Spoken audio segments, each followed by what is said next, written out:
ترکی نے international scholarship کا اعلان کر دیا، کون کون سے ملک شامل؟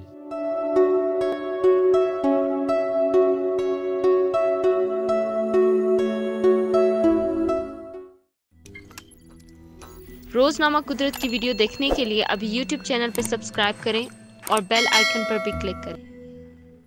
ترک نے 2021 کے لیے بین الاقوامی اسکالرشپ کا اعلان کر دیا، 10 جنوری سے درخواستیں جمع کروانے کا عمل شروع۔ تفصیلات کے مطابق ترکی کی یونیورسٹیز میں بین الاقوامی اسکالرشپس برائے 2021 کا آغاز ہو گیا۔ ترکی کے صدر رجب طیب اردوان کی جانب سے اعلان کیا گیا ہے کہ دنیا بھر کے طالب علم اسکالرشپس کے لیے درخواستیں جمع کروا سکتے ہیں۔ ترکی کی جانب سے یونیورسٹیز میں انڈر گریجویٹ، گریجویٹس، ریسرچ اور مختلف لینگویجز میں اعلیٰ تعلیم کے لیے اسکالرشپس کا اعلان کیا گیا ہے۔ تاہم اسکالرشپس ترکی کی تمام بڑی اور بین الاقوامی شہرت یافتہ یونیورسٹیز میں فراہم کی جا رہی ہیں۔ ترکی میں تعلیم حاصل کرنے کے لیے خواہش مند طلباء ترکی کی تمام یونیورسٹیز میں اسکالرشپ حاصل کرنے کے لیے آن لائن درخواستیں جمع کروا سکتے ہیں۔ درخواستیں جمع کروانے کی آخری تاریخ 20 فروری مقرر کی گئی ہے۔ واضح رہے کہ ترکی میں اسکالرشپس کے اس پروگرام کا آغاز 2010 میں کیا گیا تھا تاکہ بیرون ممالک میں مقیم دیگر کمیونٹیز کے درمیان ایک مضبوط رشتہ قائم ہو سکے۔